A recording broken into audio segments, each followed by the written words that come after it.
तो देखिए, एक बार हमने फिर से आपको सुनाया कि प्रेस कॉन्फ्रेंस में क्या कुछ जानकारियां दी गई हैं। राजेंद्र लगातार हमारे साथ बने हुए हैं। राजेंद्र, एक सबसे बड़ा सवाल ये हो जाता है कि फरीदाबाद के से जब ये जानकारी सामने आई कि डॉक्टर आदिल फरीदाबाद में कुछ दिनों पहले ही वहां पर रह रहा था, वहां से सामग्री कुछ बरामद की गई है और आरडीएक्स को लेकर लगातार जिक्र किया जा रहा था, लेकिन अब जब प्रेस कॉन्फ्रेंस हुई तमाम जानकारियां दी गई कि क्या क्या चीजें वहां से बरामद हुई हैं। हालांकि आरडीएक्स नहीं बरामद किया गया, लेकिन जो भी वहां से चीजें बरामद हुई है उससे साफ तौर पर ये देखा जा सकता है कि कोई बड़ी साजिश को अंजाम देने की फिराक में ये डॉक्टर आदिल या फिर इसके साथ जो लोग जुड़े हुए हैं उनकी मंशा यही थी। राजेंद्र, जब इसका बिल्कुल साफ तौर पर कहा जा सकता है कि जिस तरीके से 15 दिन से पुलिस का ये ऑपरेशन चल रहा था और अब उस ऑपरेशन को कामयाबी मिलती हुई साफ तौर पर देखी जा सकती है, क्योंकि जिस तरीके से विस्फोटक पदार्थ यहाँ पर बरामद किया गया, हथियार बरामद किए गए और इसके अलावा आरोपी को भी धर दबोचा गया। आरोपी यहाँ अल्फला कॉलेज में पढ़ाने का काम करता था और कहीं ना कहीं इसी बीच उसके तार जो है आतंकियों से जुड़ गए थे और तमाम जो चीजें हैं वो फरीदाबाद में लाई गई। आखिर किस किस जगह पर ये विस्फोट करने वाले थे, किस किस जगह वारदात को अंजाम देने वाले थे, इन तमाम चीजों के बारे में अभी जॉइंट ऑपरेशन पुलिस का और फरीदाबाद पुलिस और जेके पुलिस का चला हुआ है और ये तमाम चीजें जो है ऑपरेशन के बाद ही साफ हो पाएंगी, कौन कौन लोग इसमें शामिल थे। लेकिन कहीं ना कहीं एक बड़ी जो वारदात होनी थी उसको कहीं ना कहीं पुलिस ने नाकाम कर दिया और आरोपियों को धर दबोचा गया है। इनके अन्य साथी भी हैं, उनको भी पुलिस जो पकड़ने का काम कर रही है। लगातार जो ऑपरेशन चलाया हुआ है और उनका साफ तौर पर इशारा है कि कहीं ना कहीं जो बातें अभी और नहीं बताई गई हैं, कई बातों से अभी पर्दा नहीं उठा है, तो वो उसका सबसे बड़ा कारण ये सुरक्षा की दृष्टि से तमाम बातें अभी छुपा कर रखी गई हैं, क्योंकि अन्य आरोपियों तक भी पुलिस जो है पहुंचने के प्रयास में जुटी हुई है। लगातार जो टीमें हैं इस पर काम कर रही हैं, तो और भी कुछ खुलासे अभी होते हुए यहाँ पर दिखाई दे सकते हैं, नजर आ सकते हैं, क्योंकि जिस तरीके से पुलिस का जो जॉइंट ऑपरेशन है वो लगातार जारी है और जो बड़े पैमाने पर विस्फोटक पदार्थ यहाँ से बरामद किया गया उसको कहाँ कहाँ ले जाकर ये फोड़ने वाले थे, कितना नुकसान ये लोगों को पहुंचा सकते थे, ये तमाम चीजें जांच के बाद सामने आ पाएंगी। जी चविष्का। देखो राजेंद्र, ये जांच का विषय है, लेकिन मैं ये भी कहना चाहूंगी सिर्फ 4 राज्यों से जोड़कर अब इसको नहीं देखा जा सकता। पूरे देश की बात यहाँ पर आती है और देश की सिक्योरिटी की बात यहाँ पर आती है, क्योंकि अभी जिस तरीके से प्रेस कॉन्फ्रेंस के दौरान ही जानकारी दी गई है कि अभी ये ऑपरेशन चल रहा है और बीते 15 दिनों से ऑपरेशन चल रहा है और अब आगे भी इस पर पूरी कार्रवाई की जाएगी और ये देखा जाएगा कि किन किन लोगों से इनके तार जुड़े हैं, तभी तमाम चीजें जो हैं वो साफ हो पाएंगी। लेकिन यहाँ पर लोगों की सुरक्षा बेहद जरूरी हो जाती है, क्योंकि सबसे बड़ा सवाल यहाँ पर लोगों की सुरक्षा का इसलिए है क्योंकि अभी तक सारी चीजें क्लियर नहीं हो पाई हैं। धीरे धीरे करके चीजें साफ होंगी तो ही एक सबसे बड़ा सवाल पुलिस के लिए ये भी हो जाता है कि लोगों की सुरक्षा इसलिए भी जरूरी हो जाती है क्योंकि जब तक इन चीजों के तार कहाँ कहाँ से जुड़े हुए हैं ये समझ में नहीं आएगा, तब तक लोगों की जान अभी खतरे में रह सकती है। जैसा कि अभी फरीदाबाद का जिक्र करेंगे, जो पदयात्रा वहां पर निकाली जा रही है फरीदाबाद में पहुंची और ऐसे में अगर कोई ऐसी अनहोनी घटना वहां पर कर दी जाती तो बहुत बड़ा सवाल पुलिस पर भी खड़ा होता, पुलिस प्रशासन पर भी खड़ा होता। राजेंद्र, देखिए, साफ तौर पर कहा जा सकता है यात्रा में लोगों का हुजूम है। हजारों की संख्या में, लाखों की संख्या में लोग यहाँ पर यात्रा में शामिल हो रहे हैं और साथ ही जो स्थानीय लोग हैं वो भी उनको देखने के लिए पहुंच रहे हैं। तो कहीं ना कहीं बड़ी वारदात यहाँ पर हो सकती थी और इसीलिए हो सकता है पुलिस ने करीब 2500 पुलिसकर्मी उसकी सुरक्षा में तैनात किए, क्योंकि पिछले 15 दिनों से ये ऑपरेशन चल रहा था। हालांकि इन आरोपियों को काबू कर लिया गया था पहले ही, लेकिन फिर भी पुलिस को अंदेशा हो सकता था कि कहीं कोई और वारदात यहाँ पर ना हो जाए, तो इसलिए जो यात्रा है उसको पूरी सुरक्षा प्रदान भी पुलिस की तरफ से की गई। और अब जिस तरीके से आरोपी को धर दबोचा गया और आज ये तमाम पूरे मामले पर पुलिस ने खुलासा किया कि क्या क्या सामग्री वहां से जो विस्फोटक सामग्री बरामद की गई, उन तमाम चीजों के बारे में जानकारी दी है, तो अंदाजा लगाना मुश्किल नहीं है कि इतने बड़े पैमाने पर जो विस्फोटक पदार्थ है वो बरामद हुआ है, तो उनकी मंशा काफी बड़ी हो सकती थी। जिस तरीके से यहाँ पर जो सामान लाकर रखा गया है, तो कई जगह पर यहाँ जो विस्फोटक पदार्थ इनके द्वारा भेजा जाना था, कहाँ कहाँ भेजा जाना था, कौन कौन लोग शामिल थे, ये तमाम चीजें हैं अभी जो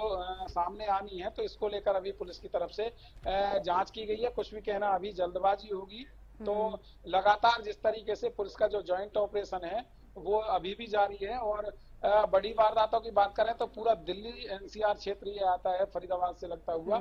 और कहीं भी जो है घटना कोई अंजाम दे सकते थे, कहाँ कहाँ की प्लानिंग थी, ये तमाम चीजें जांच के बाद ही सामने हो पाएंगी। जी बिल्कुल राजेंद्र, ये भी मैं जानकारी चाहूंगी कि फरीदाबाद के से जिस कमरे में रह रहा था, क्या वहां से कोई जानकारी मिल पाई है? किसका वो घर था या फिर कहां पर ये ठहरा हुआ था? कितने दिनों पहले वहां पर आया? क्या कुछ जानकारी इसको लेकर राजेंद्र? देखिए, पुलिस कमिश्नर जो फरीदाबाद के, उनसे हमने ये सवाल भी किया था कि आखिर जो मकान मालिक है उससे कोई जानकारी सामने आई है, तो उन्होंने साफ तौर पर कहा था कि पूछताछ की जा रही है, अभी कुछ भी कहना जल्दबाजी होगी, क्योंकि उससे भी पूछताछ की जा रही है जिस मकान में ये पूरा का पूरा असला जो मिला है। और ये तमाम चीजें जांच के बाद जो है साफ हो पाएंगी। अभी पुलिस की तरफ से भी यही कहा गया कि सुरक्षा की दृष्टि से अभी कुछ कहना संभव नहीं है। जी चविष्मा। बिल्कुल, और अमोनियम नाइट्रेट का जो हम जिक्र कर रहे हैं, जो वहां से बरामद किया गया, इसको लेकर क्या जानकारी राजेंद्र? कितना खतरनाक ये विस्फोटक होता है और क्या कुछ इससे हो सकता है? देखिए, सीधे तौर पर कहा जा सकता है कि विस्फोटक पदार्थ है और ज्वलनशील पदार्थ है। तो ये कहीं ना कहीं जो बम बनाने के काम में आता है, ऐसा अंदेशा जो है जताया जा रहा है। और बम के लिए जो ये तमाम चीजें इकट्ठी गई थी, चाहे बैटरीज की बात करें या अन्य जो तार वगैरह वहां से बरामद किए गए हैं, बहुत सारी चीजें ऐसी हैं जो साफ तौर पर इशारा करती हैं कि यहाँ पर बम बनाए जाने थे और उनको कहाँ कहाँ सप्लाई किया जाना था। ये तमाम चीजें जांच के बाद क्लियर होंगी, लेकिन सुरक्षा की दृष्टि से अभी इन तमाम चीजों को सामने नहीं लाया जा रहा है। और जब जांच पूरी हो जाएगी तो उसके बाद ही ये साफ तौर पर कहा जा सकता है कि कितनी बड़ी प्लानिंग के साथ ये पूरा का पूरा जो विस्फोटक पदार्थ है वो फरीदाबाद के अंदर पहुंचाया गया है। जी चविष्का। बिल्कुल, और जो गुजरात में 3 आतंकवादी पकड़े गए, जिन 2 आतंकवादियों के तार उत्तर प्रदेश से जुड़े क्योंकि वो वहीं के रहने वाले हैं। और राजेंद्र, ये भी जानकारी सामने आई थी कि आपस में हथियार बदलने की फिराक में वो लोग थे, हथियारों की सप्लाई कहीं की जा रही थी उनकी तरफ से। हालांकि और जांच पड़ताल कार्रवाई उसको लेकर की जा रही है, लेकिन हथियार फरीदाबाद से भी बरामद हुए हैं। तो कहीं ना कहीं अगर इन सब चीजों को कनेक्ट करने की कोशिश करें, कनेक्ट किया जाए, तो कुछ सिमिलर चीजें निकलकर सामने आ रही हैं। हो सकता है कि इन सभी के ऊपर भी कोई और हो, या फिर डॉक्टर आदिल का जो हम जिक्र कर रहे हैं, हो सकता है कि किसी और से जुड़े हुए ये तार हों, और हो सकता है भारत में ही वो मिले जो व्यक्ति इन सब चीजों को अंजाम देने की फिराक में होगा। राजेंद्र, देखिए, जब इसका साफ तौर पर कहा जा सकता है कि जो टीमें अभी भी जॉइंट ऑपरेशन जो चलाए हुए हैं, तो कहीं ना कहीं उनके पास कुछ ना कुछ इनपुट्स जरूर हैं और वो उस चीज पर काम भी कर रही हैं। ये तमाम चीजें जांच के बाद सामने हो पाएंगी, क्योंकि जो फिलहाल सामने आया है वो यही है कि इतना बड़े भारी मात्रा में विस्फोटक पदार्थ फरीदाबाद के अंदर पहुंचना और कहीं ना कहीं बड़ी घटना की ओर इशारा करते हैं। वो घटना कहाँ कहाँ होती, कहाँ कहाँ उन घटनाओं को अंजाम दिया जाता, ये तमाम चीजें अभी जब जांच पूरी हो जाएगी तो उसके बाद इन तमाम बातों से भी पुलिस पर्दा उठाती हुई नजर आएगी। और कहीं ना कहीं जो कड़ी जोड़ने की बात है, तो जो छापेमारी की जा रही है वो कहीं ना कहीं जॉइंट ऑपरेशन का हिस्सा है। और ये तमाम कड़ियां आपस में जब जोड़ी जाएंगी तो कुछ और ही जो इनका रूप है वो सामने आएगा। कितने लोग इसमें शामिल थे वो तमाम चीजें सामने आ जाएंगी। जी, और बिल्कुल, डॉक्टर आदिल को तो गिरफ्तार किया गया, लेकिन एक और का भी जिक्र यहाँ पर किया गया था। मैं उसके बारे में राजेंद्र आपसे जानकारी चाहूंगी। क्या वो जम्मू कश्मीर से गिरफ्तार हुआ है या कहां से गिरफ्तार उसको किया गया? फरीदाबाद से उसको गिरफ्तार किया गया था चविस्का। और गिरफ्तारी के दौरान भी फरीदाबाद पुलिस जेके पुलिस के साथ जॉइंट ऑपरेशन उन्होंने किया था। और उसको गिरफ्तार करने के बाद इसकी सूचना कहीं लीक ना हो सुरक्षा की दृष्टि से, इसलिए उसको छुपा कर रखा गया। और तमाम चीजें जब साफ हो गई, जब विस्फोटक पदार्थ उन्होंने बरामद कर लिया, तो उसके बाद ये तमाम चीजें जो अब सामने आई हैं। और कहीं ना कहीं फरीदाबाद में ही वो यहाँ अल्फला कॉलेज में पढ़ाने का काम जो बच्चों को करता था। जी, तो बिल्कुल ये एक बड़ा मॉड्यूल हो सकता है जैसे कि हम सोच रहे हैं, और पुलिस की तरफ से जो जानकारी दी गई है कि अगर ये बड़ी साजिश की फिराक में थे तो इसीलिए इसको गुप्त रखना बेहद जरूरी है, और इसलिए नेशनल सिक्योरिटी का यहाँ पर जिक्र किया जा रहा है ताकि लोगों को कोई नुकसान ना पहुंचे। और अगर कुछ बातें लीक हो जाती है राजन, तो ऐसे में नुकसान पूरे देश का ही हो सकता है, और इसीलिए इस तरीके की जानकारियां लीक नहीं की जा रही हैं। देखिए, साफ तौर पर कहा जा सकता है, क्योंकि जिस तरीके से जो पहले जॉइंट ऑपरेशन चलाया और जब इसकी गिरफ्तारी की गई उसके बाद इससे पूछताछ की गई, तमाम जो सामग्री है वो यहाँ से बरामद की गई और इसके जो अन्य साथी हैं उनके बारे में भी इनसे पूछताछ की जा रही होगी कि कहाँ कहाँ ये विस्फोटक पदार्थ पहुंचाना था इन्होंने, कहाँ कहाँ का इनका प्लानिंग था विस्फोट करने की। ये तमाम चीजें हैं, अगर जांच के बाद ही ये साफ हो पाएंगी। और उन्होंने साफ तौर पर कहा कि अगर पहले से हम कुछ करते हैं तो कहीं ना कहीं खतरा हो सकता है और सुरक्षा की दृष्टि से ही इसको अभी तक जो है सामने नहीं लाया जा रहा। जब जांच पूरी होगी तो इनके जो अन्य साथी हैं पुलिस उन तक भी शायद जो है जब तक पहुंच जाएगी और तमाम जो इनके साथी हैं कहाँ कहाँ इनके तार जुड़े हुए हैं ये तमाम चीजें सामने आएंगी। जी चविष्का। बिल्कुल राजेंद्र, देखिए इसको लेकर तमाम जानकारियां तो नहीं दी गई हैं, लेकिन मैं आपसे ये भी पूछना चाहूंगी कि जो जॉइंट ऑपरेशन चल रहा है अब किस किस एंगल से इसको लेकर जांच की जा रही है? जॉइंट ऑपरेशन की बात करें तो जो जेके पुलिस है और फरीदाबाद पुलिस है वो तमाम जगह पर जो है छापेमारी कर रही है कि आखिर कौन कौन लोग थे, कैसे ये विस्फोटक पदार्थ यहाँ तक पहुंचा था और इनकी निशानदेही पर जब ये विस्फोटक पदार्थ बरामद किया गया तो वहां जब कमरे में रखा गया उस मकान मालिक का कितना रोल है, इसमें और कौन कौन लोग फरीदाबाद के शामिल हो सकते हैं, कहाँ कहाँ ये पहुंचाया जाना था और तमाम जो चीजें हैं उन पर जो पहलुओं पर जो है जांच की जा रही है और साथ ही जो अन्य प्रदेशों से इनके क्या क्या लिंक थे उन सभी चीजों को लेकर पुलिस जो यहाँ पर चल रही है और उन पर बारीकी से जांच की जा रही है कि जो अन्य प्रदेशों में इनके साथी बैठे हुए हैं वो कहाँ कहाँ पर छिपे हुए हैं और किस तरीके से उन तक पहुंचा जा सकता है और सुरक्षा की दृष्टि से इसीलिए इन तमाम बातों को गोपनीय रखा गया है और उस पर जांच की जा रही है। जी ठीक है राजेंद्र, लौटूंगी आपके पास। प्रदीप शोकंद भी हमारे साथ जुड़ गए हैं। प्रदीप, देखिए पुलिस प्रेस कॉन्फ्रेंस में तमाम जानकारियां जो है वो सामने आई हैं। जिस तरीके का पहले जिक्र किया जा रहा था आरडीएक्स को लेकर, लेकिन वो तो नहीं, लेकिन एक बड़ी राहत यहाँ पर ये है कि अमोनिया नाइट्रेट का जो लगातार जिक्र किया जा रहा है वो वहां से बरामद हुआ। अब एक बड़ा साजिश इनकी तरफ से अंजाम दिया जा सकता था जिसको नाकाम किया गया है। हालांकि ज्वाइंट ऑपरेशन अभी भी चल रहा है, खुफिया जो चीजें होती हैं वो क्लियर नहीं हो पाती हैं। अभी तक नेशनल सिक्योरिटी के मद्देनजर इन सब चीजों को लेकर जानकारी नहीं दी गई है, लेकिन क्या लग रहा है प्रदीप, क्या कुछ रह सकता है? तो देखिए अभी मामले को लेकर जो है कार्रवाई जारी है। यूनिवर्सिटी में कार्यरत था डॉक्टर, लगातार छानबीन चल रही है, ऑपरेशन जारी है। मामले में 2 लोग गिरफ्तार हैं, एक फरीदाबाद और एक सहारनपुर से गिरफ्तारी हुई है। जम्मू कश्मीर पुलिस ने सहारनपुर से गिरफ्तारी की, फरीदाबाद में एक कमरा था वहां से बरामदगी हुई है। आरडीएक्स नहीं, अमोनिया नाइट्रेट किया गया है बरामद। फरीदाबाद पुलिस ने आरडीएक्स बरामद होने की खबर से इनकार किया। आरडीएक्स नहीं, अमोनिया नाइट्रेट किया है जो बरामद किया गया है। मौके से एक असॉल्ट राइफल बरामद और पुलिस ने करीब 360 किलो अमोनिया नाइट्रेट मिला है। और पुलिस अब तक 2 डॉक्टरों की गिरफ्तारी इसमें हो चुकी है, जो कि प्रेस कॉन्फ्रेंस के माध्यम से जानकारी मिल पा रही है कि जिस प्रकार से आरडीएक्स का जिक्र हो रहा था वो नहीं, अमोनिया मिला है। और आपको बता दें कि इसके अंदर कह सकते हैं कि बड़ी वारदात को अंजाम दिया जा सकता था, लेकिन जिस प्रकार से कह सकते हैं कि काबू पाया गया, जिस प्रकार से पुलिस ने दबोच लिया पहले ही, तो एक राहत भरी खबर इसको माना जा सकता है, क्योंकि पुलिस के इस कार्रवाई को एक बड़ी रूप से देखा जा सकता है। जी बिल्कुल प्रदीप, लेकिन जिस तरीके से जानकारी मिल पाई प्रेस कॉन्फ्रेंस के दौरान कि अमोनियम नाइट्रेट 360 किलोग्राम की मात्रा में ये बरामद किया गया, लेकिन एक बड़ा सवाल ये भी है कि 2 डॉक्टर्स के पास इतना ज्यादा विस्फोटक सामग्री मिलना और किन किन लोगों से इनके तार जुड़े हैं ये तो कहना अभी संभव नहीं है, क्योंकि अभी तक ये जॉइंट ऑपरेशन चल रहा है और उसके बाद ही तमाम चीजें क्लियर हो पाएंगी कि आखिरकार ये किस साजिश को अंजाम देने की फिराक में थे। लेकिन और भी जगहों का मैं जिक्र करूंगी। गुजरात में जो आतंकवादियों को पकड़ा गया उनमें से 2 आतंकवादी उत्तर प्रदेश के ही रहने वाले हैं और ऐसे में सहारनपुर से आदिल को गिरफ्तार किया जाता है, एक फरीदाबाद से एक डॉक्टर की गिरफ्तारी होती है, तो कहीं ना कहीं और भी कई जगहों से इनके तार जुड़े हो सकते हैं। प्रदीप बिल्कुल, जिस प्रकार से बरामद हुआ है अमोनिया, तो ऐसे में माना जा सकता है कि इनके तार कहीं और भी जुड़े हो सकते हैं, क्योंकि ये कोई छोटी बात नहीं है और इतना अमोनिया मिलना, वहां पर बरामदगी इतनी हुई है, तो ऐसे में माना जा रहा है कि जो है कहीं ना कहीं इनके आंतरिक संगठन से जो है तार जुड़े हुए हैं। लेकिन जिस प्रकार से जांच हो रही है, जांच के बाद ही जो है पता चल पाएगा आखिर कहाँ कहाँ इनके जो तार जुड़े हुए हैं, क्योंकि एक बड़ी बरामदगी की गई है। 2 डॉक्टर हैं जो उनके पास से हुई है, उनके साथ में और पीछे कौन कौन है ये देखने वाली बड़ी बात रहेगी वो डॉक्टर ही हैं या फिर कोई और लोग भी हैं या कोई आतंकी संगठन है, क्योंकि जिस प्रकार से हथियार बरामद हुए हैं कुछ आम आदमी के पास नहीं हो सकती ये चीजें,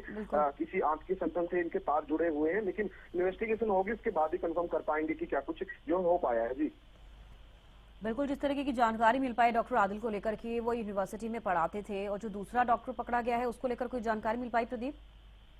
जी अभी अनुसार यही जानकारी मिल पा रही है कि 2 डॉक्टरों को गिरफ्तार किया गया है, इन्वेस्टिगेशन जारी है और जैसे ही इन्वेस्टिगेशन कंप्लीट होती है उसके बाद तमाम चीजें साफ हो पाएंगी, कहां कहां इनके तार जुड़े हुए हैं और कह सकते हैं कि ये किस आतंकी संगठन से जुड़े हुए हैं और कौन कौन लोग शामिल हैं। ये काफी सवाल अभी खड़े होते हैं, लेकिन सवालों का जवाब जल्द ही इन्वेस्टिगेशन के बाद जो मिल पाएगा। जी देखो, 7 नवंबर को डॉक्टर आदिल की गिरफ्तारी हुई थी और अब तक जम्मू कश्मीर पुलिस हो या फिर हरियाणा पुलिस हो, जिस तरीके से जानकारी मिल पा रही है कि जॉइंट ऑपरेशन चल रहा है, अब तक क्या कुछ हुआ है प्रदीप इस बीच? अभी तक की जो है जॉइंट ऑपरेशन जो जम्मू कश्मीर की पुलिस और हरियाणा पुलिस का हुआ है, इसके अंदर जो मामले के अंदर कार्रवाई जारी है और ये जो डॉक्टर था यूनिवर्सिटी में कार्यरत था, लगातार छानबीन चल रही है, ऑपरेशन जारी है। मामले में 2 लोग गिरफ्तार हो गए हैं, एक फरीदाबाद और एक सहारनपुर से गिरफ्तारी हुई है।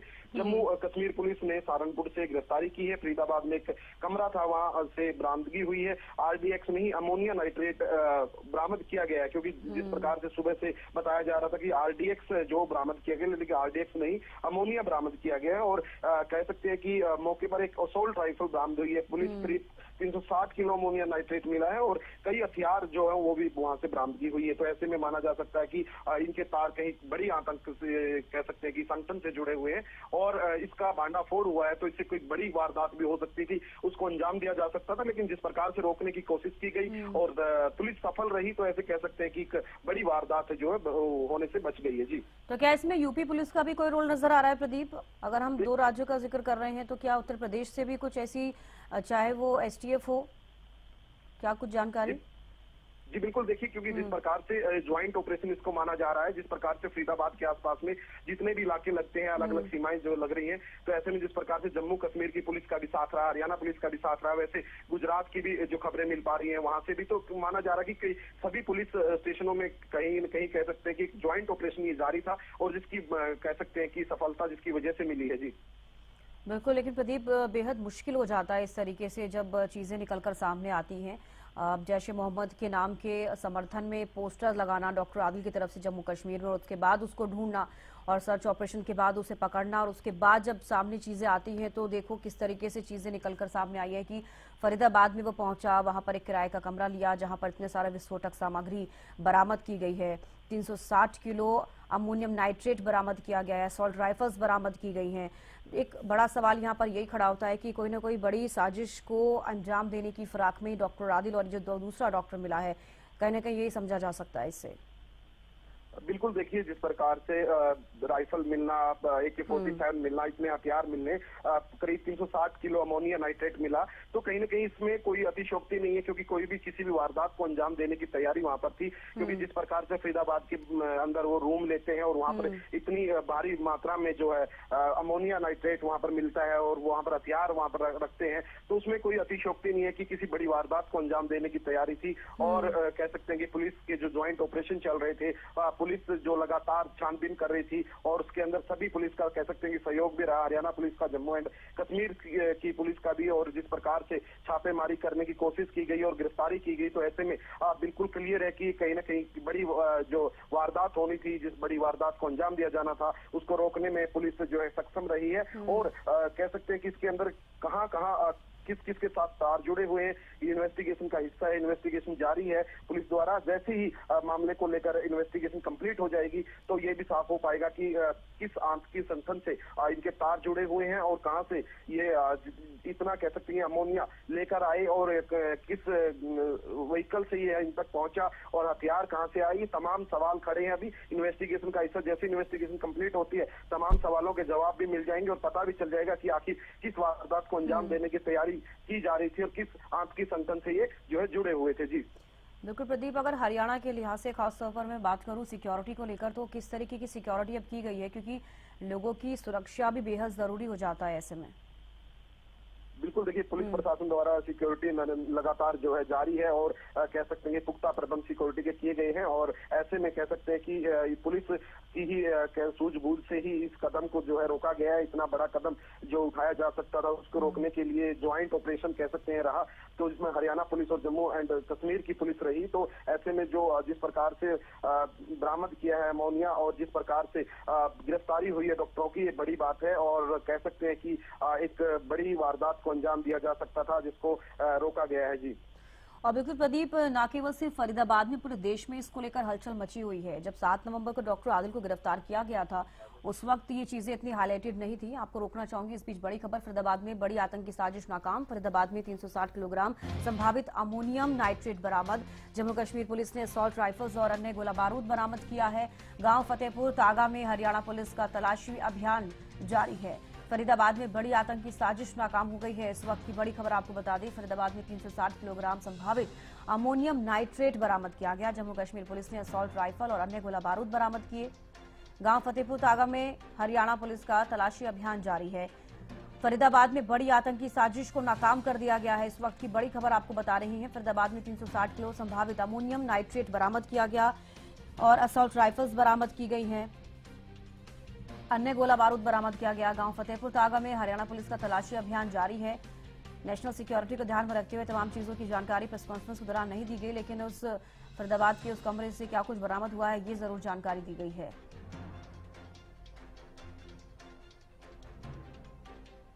प्रदीप शोधन लगातार हमारे साथ बने हुए हैं। प्रदीप, देखिए लगातार हम यही जिक्र कर रहे हैं कि फरीदाबाद में जो कमरा किराए पर लिया था डॉक्टर आदिल ने, वहां से क्या कुछ बरामद हुआ है और इनकी हालांकि जो साजिश रही होगी या साजिश को जो अंजाम देना चाह रहे थे उसको तो नाकाम यहाँ पर कर दिया गया, एक बड़ी सफलता यहाँ पर, लेकिन आगे क्या कुछ हो सकता है उसको लेकर भी अभी तक ये ऑपरेशन जारी है। जी बिल्कुल, जम्मू कश्मीर पुलिस ने फरीदाबाद की जांच के दौरान 360 किलोग्राम संभावित अमोनिया नाइट्रेट, असॉल्ट राइफल और अन्य गोला बारूद बरामद किया है। फरीदाबाद के फतेहपुर तागा का दृश्य जहां हरियाणा पुलिस का तलाशी अभियान चल रहा है, उस स्थान से लगभग 4 किलोमीटर दूर है जहां गिरफ्तार कश्मीरी डॉक्टर मुजमिल नमाज पढ़ने आता था और वहां पर की गई है और कह सकते हैं कि एक ये बड़ी वारदात को अंजाम देने की कोशिश यहाँ पर की जा रही थी और कोई बड़ा कह सकते हैं कि हमला हो सकता था जिसको रोकने में पुलिस जो है कामयाब रही है और ज्वाइंट ऑपरेशन के कह सकते हैं कि ये रहा है और जम्मू एंड कश्मीर और हरियाणा पुलिस का ये ऑपरेशन रहा जिसके अंदर लगातार जो है कह सकते हैं कि कार्रवाई की गई और जिससे इसमें कह सकते हैं कि बड़ी मात्रा में जो है अमोनिया नाइट्रेट मिला है और वहां पर जो है हथियार भी जो है बरामद किए गए हैं। जी